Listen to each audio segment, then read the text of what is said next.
Assalamualaikum warahmatullahi wabarakatuh. Selamat datang di malam Jumat Miku, dimana pada video kali ini lagi-lagi nih guys, gue akan menemani malam Jumat kalian para pecinta horor dengan cerita horor yang akan gue bawakan dari thread di @widiantoandika_. Dan sebelumnya terima kasih kepada penulis yang sudah mengizinkan gue untuk membawakan cerita ini. Jadi cerita ini dialami Widi dan keluarganya di kontrakan lama. Jadi ini Widi ini sempat ngontrak gitu ya di kontrakan selama beberapa tahun dulu. Dan banyak banget mengalami gangguan-gangguan mistis yang dialami oleh keluarganya, bahkan tetangganya juga. Tepatnya nih kontrakan ini ada di daerah Pasar Kemis. Nah, kalian siapa nih yang orang Pasar Kemis? Komen ya di bawah. Oke, cerita nih dimulai dari cerita bapaknya Widi ini guys. Jadi usut punya usut, bapaknya Widi ini adalah seseorang yang memiliki iga jarang. Kalau misalnya pengertian gue, iga jarang itu adalah orang yang bisa melihat sosok tak kasat mata, sensitif akan hal-hal seperti itu. Makanya dia bisa interaksi, melihat, dan mendengar lah. Pokoknya benar-benar sensitif. Nah, menurut kalian, sosok iga jarang itu seperti apa? Silahkan komen di bawah ya. Siapa tahu ada penjelasan lain dan nama lain. Oke, kita masuk ke cerita. Cerita ini dimulai pada saat Widi duduk di bangku SD kelas 4 pada tahun 2008. Waktu itu ayahnya Widi baru pulang kerja. Ketika sudah pulang kerja dia langsung tidur, capek, kelelahan. Tapi nih, singkat cerita, tengah malam jam 12 bapaknya Widi ini ada yang manggil-manggil guys. Ada yang manggil-manggil dari arah depan kontrakan. Di mana depan kontrakannya ini ada kebun pisang, dan menurutku sih serem banget. Ini akan gue tampilkan gambarnya, dan ini adalah gambar langsung dari penulisnya sendiri. Jadi di post sendiri sama Kak Widi. Menurut gue ini serem ya guys. Ketika menghampiri sesuatu yang manggil dia, ibunya nih mengikuti gitu. Biasa kan namanya cewek, wah kemana nih, tengah malam, mau kemana, mau ngapain. Nah ketika diikuti sama ibunya Widi, ternyata nih bapaknya Widi sudah ada di tengah kebun itu. Nah sontak ibunya nih kaget, langsung manggil-manggil bapaknya Widi, langsung meneriaki gitu ya. Ketika sudah diteriaki, terus bapaknya Widi juga, oh ya udah akhirnya dia pulang lagi. Nah disitulah bapaknya bilang, itu tadi ada anak kecil banyak, matanya warnanya merah. Tapi pas manggil si ibunya ini, sosok-sosok tersebut tuh hilang. Wah, di situ yang ya udah deh, katanya udah pulang aja. Ya udah akhirnya mereka berdua pulang lagi, lanjut tidur lagi. Dan ternyata yang manggil bapaknya Widi itu adalah sosok genderuwo. Di sini nih karena ya memang sebelumnya sudah di disclaimer bahwa bapaknya Widi ini bisa melihat hal-hal tersebut, dan dia ini jalan dalam keadaan sadar. Karena tidak takut ya makanya disamperin. Wah, kalau gue sih udah pasti nggak bakal nyamperin. Itu udah parah soalnya. Nah setelah itu berlanjut, ceritanya masih dialami oleh bapaknya Widi ini guys. Gila ya, banyak banget ceritanya. Maklum ya, orang sensitif tuh pasti ada aja. Kisah berlanjut. Waktu itu Widi posisinya masih duduk di bangku SD kelas 6. Jadi ada salah satu teman bapaknya Widi ini meninggal. Dan Widi juga kenal gitu sama si bapak itu karena ya masih satu RT. Dan kebetulan Widi kenal sama anaknya, sebut saja R. 1 minggu kemudian, pada saat tengah malam gitu ya, lagi-lagi nih ada yang manggil-manggil nama bapaknya Widi. Panggil-panggil, bapaknya Widi datang nyamperin. Nih ibunya nih udah yang paham nih. Akhirnya diikutin lagi tuh sama ibunya. Si bapak mau kemana lagi? Ternyata yang manggil itu adalah sosok jin yang menyerupai bapak teman Widi yang sudah meninggal. Kebetulan waktu itu tengah malam nih ada tetangga lain yang bangun, namanya Bapak Agus. Waktu itu si ibunya bilang, itu bapaknya Widi dipanggil sama bapaknya si R, katanya gitu. Hah, yang bener Bu, yaudah ikutin. Diikutin nih ya bapaknya Widi sama si istrinya sama tetangganya juga nih Pak Bagus. Ketika diikutin, sampailah bapaknya Widi ini di tempat atau di samping tempat sampah gitu guys. Jadi banyak lokasi atau tempat-tempat yang banyak sampah. Dia berdiam di situ dan lagi-lagi diteriaki sama ibunya Widi, dipanggil gitu ya, disadarkan. Apa ini akhirnya bapaknya Widi ini tersadar, terus sambil setengah linglung bapaknya Widi tuh kayak ngomong, ih terbang, kayak gitu, sambil nunjuk ke arah pemakaman. Wah gila, merinding ya guys. Itu ternyata yang manggil dalam bentuk sosok pocong. Wah gila, gue gak kebayang sih. Dan pada saat itu bapaknya Widi dalam kondisi tidak sadar, dalam arti ya ngawang-ngawang aja gitu, ngikutin ada yang manggil. Beda halnya sama cerita sebelumnya yang dia dipanggil sama genderuwo. Wah luar biasa. Dan masih banyak lagi cerita selanjutnya dialami masih dengan pengalaman bapaknya Widi nih. Wah luar biasa. Jadi namanya kontrakan itu toiletnya ada di luar dan toiletnya tuh ada banyak. Suatu malam nih namanya panggilan alam gitu ya, nggak bisa ditolak sama sekali. Jam 3 pagi bapaknya Widi nih buang hajat di toilet itu. Ini toiletnya juga akan gue cantumin atau akan gue tampilin. Gimana menurut kalian?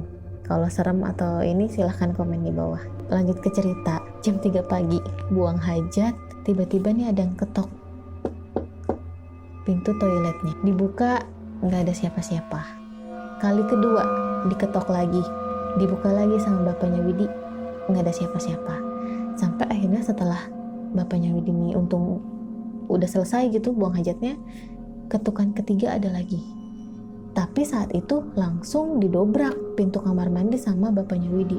Nah karena dobrakan ini tuh mungkin bikin sosoknya kaget, sampai akhirnya nih dia pas didobrak gitu kan, kebuka, sosoknya nih kayak kekaget gitu. Terus dia terbang ke arah pohon besar yang ada di belakang kontrakan.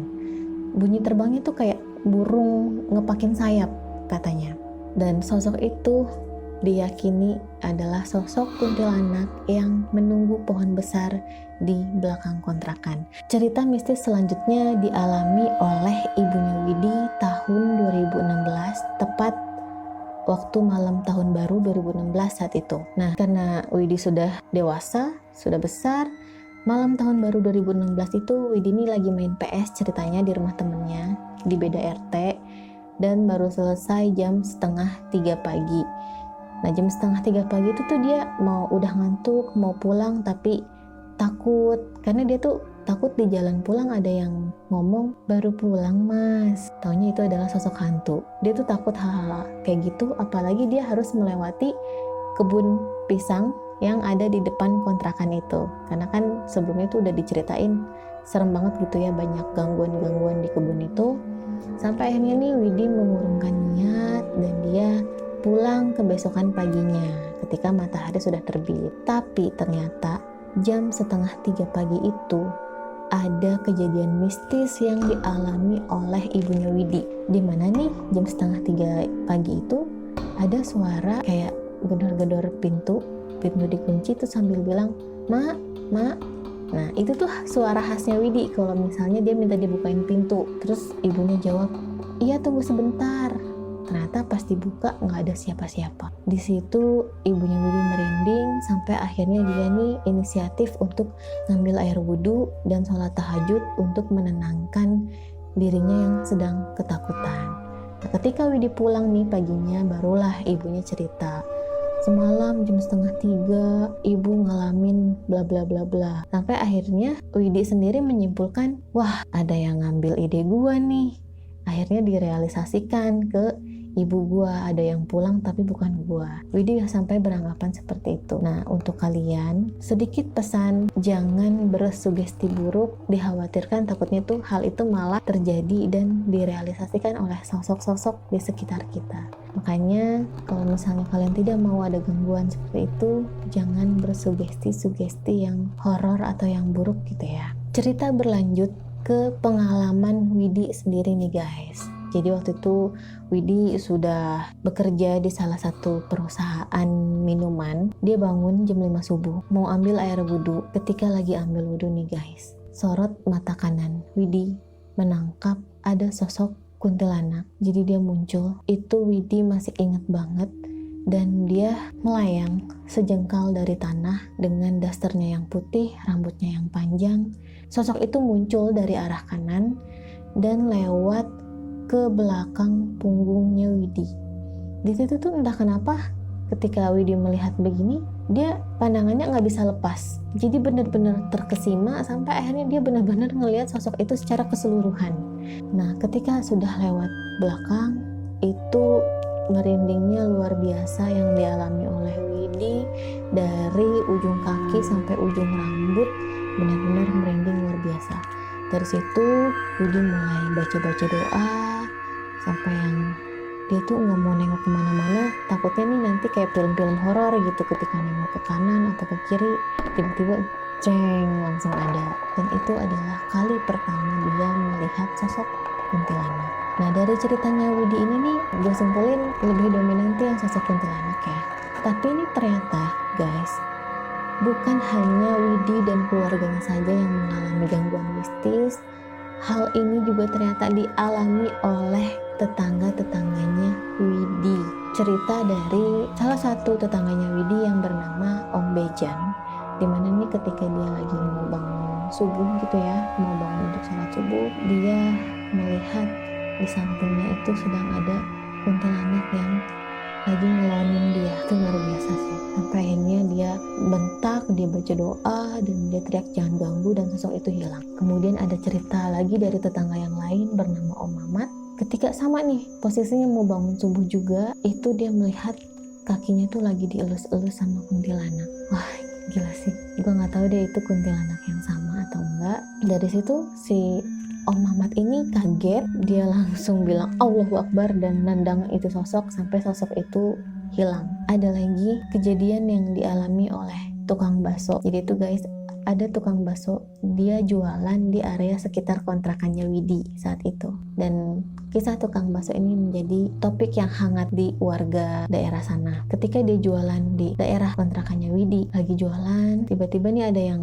manggil gitu, "Bang, beli." Pas nengok nggak ada siapa-siapa. Ya udah, akhirnya nih si tukang baksonya udah deh lanjut aja jalan. Sampai akhirnya ke RT lain, nyampe di RT lain tapi posisi itu masih deket. Ada sosok yang memberhentikan tukang bakso itu, dia bilang, "Mas, baksonya 1 porsi ya." Nah, langsung tuh tukang baksonya bikinin, oh iya, tanpa dia melihat siapa sosok yang berbicara. Ketika baksonya udah jadi, terus dia kasih, ternyata sosok yang bilang, "Mas, baksonya 1 porsi ya," itu adalah sosok makhluk tanpa kepala. Wah, dari situ si abang baksonya langsung panik. Dia lari tuh ninggalin gerobaknya dan sosok itu, dia lari nih. Sampai akhirnya dia ketemu sama security jaga. Dia ceritalah ke security jaga segala macem. Terus akhirnya ditemenin deh sama security untuk ngambil gerobaknya si abang bakso ini. Wah, itu jadi buah bibir dan topik yang hangat banget katanya di masa itu. Dan selanjutnya ada lagi nih, ada driver ojol yang pick up penumpang di sekitaran situ juga. Penumpangnya itu wanita. Ketika di jalan, biasa kan namanya driver ojol ya, dia pasti ngajak ngobrol, "Neng, mau kemana?"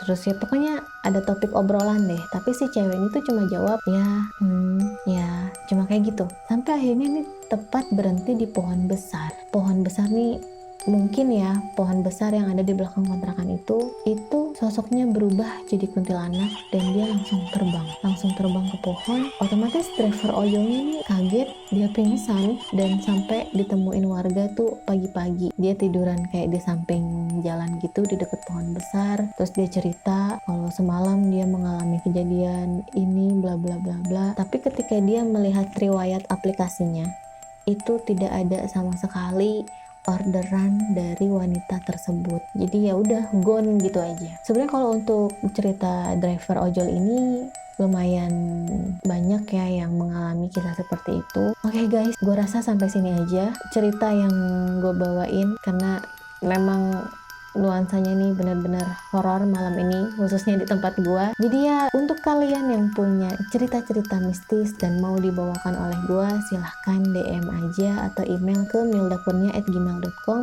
atau kalian juga boleh DM ke IG gua di @mildakurnia12. Nah, sampai ketemu di video selanjutnya. Kurang lebihnya mohon maaf. Wassalamualaikum warahmatullahi wabarakatuh.